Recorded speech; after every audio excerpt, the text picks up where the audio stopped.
G'day footy fans and welcome to Boothy's AFL Fantasy Dream Team podcast. Today I'm going to reveal my team and how I went in round one. Okay, so my team's called Boothy's Ball Gatherers and I ended up with a score in the yellow there on the right hand side of 2,158, which I'm quite happy with.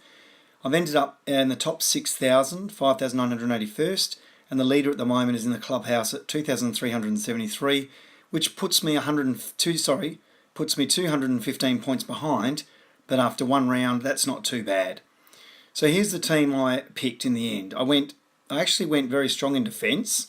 Adams and Simpson, both D1s theoretically. I actually picked both of them. Adams got 151 and Simpson got 126 in the yellow there. Then I went for Johannesson and Lloyd, 109 and 87. I didn't pick Laird. I probably could have, because I'm an Adelaide supporter, for those that are wondering, and those who asked, thank you for asking and thanks for the comments, keep them up.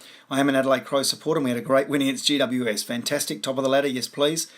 But I didn't go with Laird. I sort of thought he was only going to get around the 105 mark. I didn't think he'd get 42 disposals and 142, but there you are. So I've got four strong defenders, then I've got Hampton, who got 66 for Adelaide, who played midfield, and then I had Otten, who unfortunately only got 37. Now I didn't recommend Otten, but I did put him in the end because he made the round one side.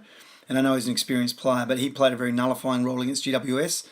So I'll talk about my trades later for round two, but I'm keen to get Otten onto the bench anyway. He did make 5,000, by the way. So the prices there in the middle of the first column, next to Adams and so forth, are the current prices after they've gone up. So I actually made, if you look at the top there in the light blue, I actually made 179,000 from my first round of performances. What that means is if your players get what they're expected to get, then they don't go up in value. If they get worse than what they expected for their score or better, then they go up or down accordingly. So I made $179,000, which is not bad. I didn't look at what the leader got, but I'd imagine he would have got over 200,000 extra dollars, which means you can do better trades later on. I'll talk about that later. So in the midfield, Hibbert and Smith on the bench did nothing, but luckily I didn't need them in the defence there. 24 and 18 points, so that's not good.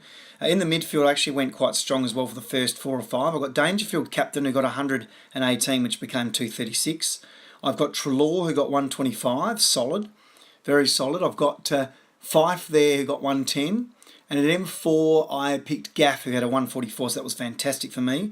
I went with Beams as one of my high risk players, only 2 games last year with 103, and he was best on ground. And at number 6 was disappointing. I got Armitage who got 60, but at halftime he was on 56, and he did average 107, I think it was a year and a half ago or 2 years ago in AFL. So I thought he'd have a great year after back issues last year, but he only got 60. Now I'm hoping he bounces back in round 2 because I'm going to give him one more chance. In D7 and 8, I actually went with Hall and Smith in the end because he got picked for Geelong and they dropped Menegola, and Scott Selwood didn't come up and nor did Guthrie, so I thought, he might be okay there. And he got 58, which was solid, and Power Pepper I went with at M8.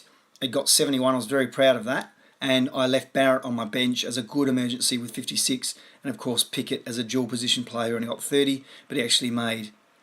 Did he make $5? I can't remember now, but he might have made $5. You have to check that, 5,000. In the ruck, I went with Martin and Cruiser, which was not the most expensive rucks, but did very well, 101, 120, so I was very happy with that, given what I paid. Now, be aware that Gawn has got a bit of a back niggle, so he may pull out of round 2, but just be aware of that if you've got Gawn.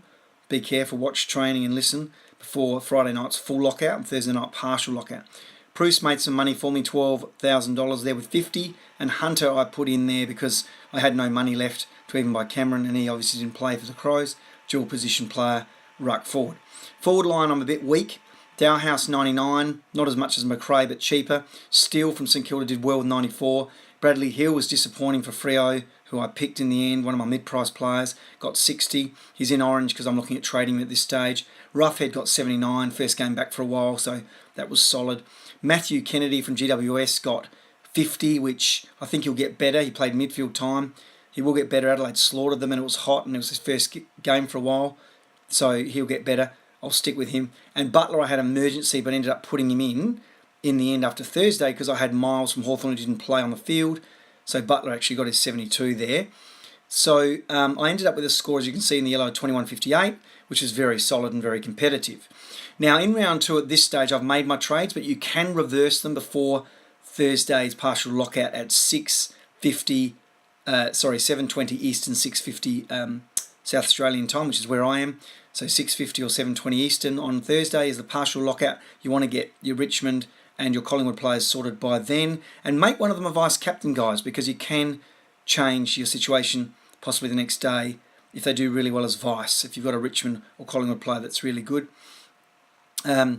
So this is who I am thinking of trading at this stage, and that is Zach Jones into defence for Smith there, who's out for 4 months with a shoulder operation. So Smith's in orange and Zach Jones comes in. Now that's going to cost me $202,000. So of course, as a consequence of that, I have to get rid of Bradley Hill, who went from 417 to about 403 from memory, lost money. And I'm going to pick up Hannon, who went from 160 to 190 now, and he got 88 points in round 1. So at this stage, I'm going with Zach Jones and Hannon at 96 points and 88 to strengthen my defence and obviously make my forward line the similar. And I'm getting rid of Smith, who's injured and only got 18, of course, at an operation, and Hill, who was disappointing. And although Hill might bounce back, I need the money. I need to do something. So I'm getting rid of a mid-pricer and a cheapie to pick up a good cheapie who did well, and another mid-pricer who did very well, 96 for Zach Jones, and he's obviously playing midfield minutes at Sydney. So that's what I'm going with at the moment. Armitage I thought about getting rid of, but didn't work out for me in the end. I'll give him one more chance because he could get 100 for St Kilda. That's what I'm doing for round 2 at this stage, but I can reverse it at any time. 2 trades per week. Think about it. Make sure you watch the team news, and you can change it on Friday other than the teams playing in that game on Thursday night. So good luck, guys. Please keep commenting and have fun. Bye for now.